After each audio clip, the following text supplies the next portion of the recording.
Tonight, an East Texas man with a lengthy criminal history is fighting for his freedom. Thanks for watching. I'm Brennan Gurley. He faces up to 99 years in prison after being arrested during a traffic stop. Police claim he destroyed evidence by eating drugs. But a joint investigation between CBS 19 and the Tyler Morning Telegraph reveals there's more to the story as we near his trial, which is 5 years in the making. Daryl Davis says he's innocent, and court documents show little evidence to back up the charges against him. Daryl Lynn Davis has spent a significant portion of his adult life in and out of prison. As a younger man, Davis was convicted of theft, fraud, assault, and more. His rap sheet is a case study on second chances. See, people quick to give up, but when you've been at the bottom, you can't give up, because what you gonna give up? Most recently, Davis served 18 and a half years of a 40-year sentence for assaulting his girlfriend. He was released on parole in 2005.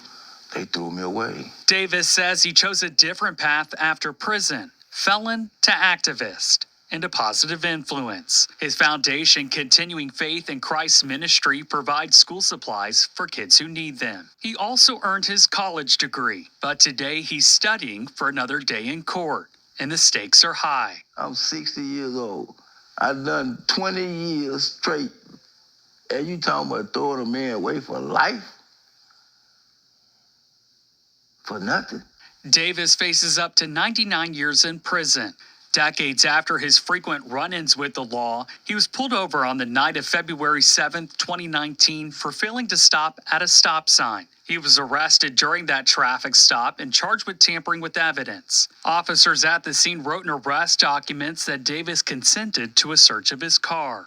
They claim Davis ate drugs when officers began their search. Documents describe it as a small off-white rock substance on Davis's lip. And they say I got something in my mouth.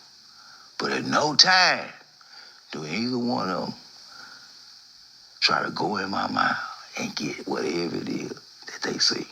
Law enforcement denied our request for body camera and dash cam footage of the traffic stop, but documents related to the arrest show there were no drugs found in Davis's vehicle. Davis denies consuming any drugs. Police documents don't show any drug tests being administered.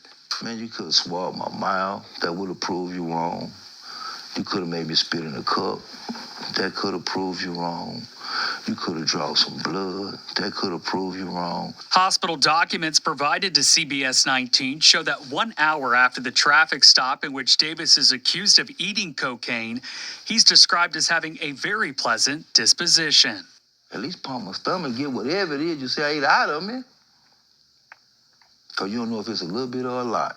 Attorney Vance Freeman says the evidence against his client is flimsy. It's just a waste of everybody's time and resources to prosecute such a case that's so weak.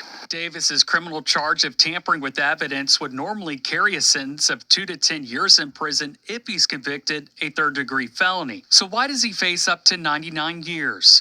After his arrest, prosecutors labeled Davis a habitual offender, taking into account previous criminal activity. That means he's up against Texas's 3 strikes rule. Third strike gets you 99 years. Have I did some things I should be punished for? I have, and I believe I was.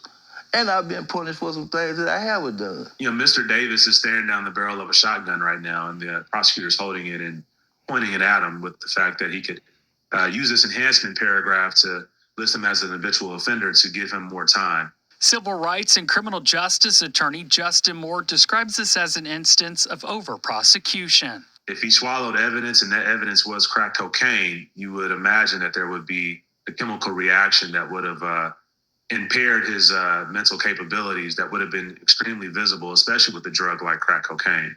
He also says it's uncommon to be charged with tampering with evidence without drugs being found. I'm still shocked and horrified. I feel sorry for the gentleman who got ensnarled in this type of dragnet type of approach to arresting minorities for dubious offenses. There are racial disparities when it comes to traffic stops and searches in the city of Tyler. According to data from the state's 2022 Racial Disparities Report, White drivers are more than twice as likely to be pulled over than African Americans in Tyler, 22,000 versus 10,100. But that same data says African American drivers are twice as likely to be searched than white drivers. 336 African American drivers searched, while there were 152 white drivers. As Davis awaits his day in court, Tyler City Councilwoman Dr. Shirley McKellar says she recognizes his growth as a person. She's known Davis for decades. He's corrected the missteps that he made as a younger person. I don't feel that Mr. Davis should get 99 years in prison. I don't even feel that he should go back to prison again. And Davis says he's not giving up on clearing his name. One thing you got to have in any situation of life, HOPE.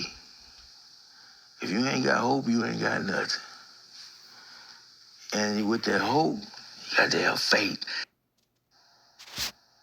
There's so much more to this story, including a mail mix-up that Davis believes led police to the wrong person that evening.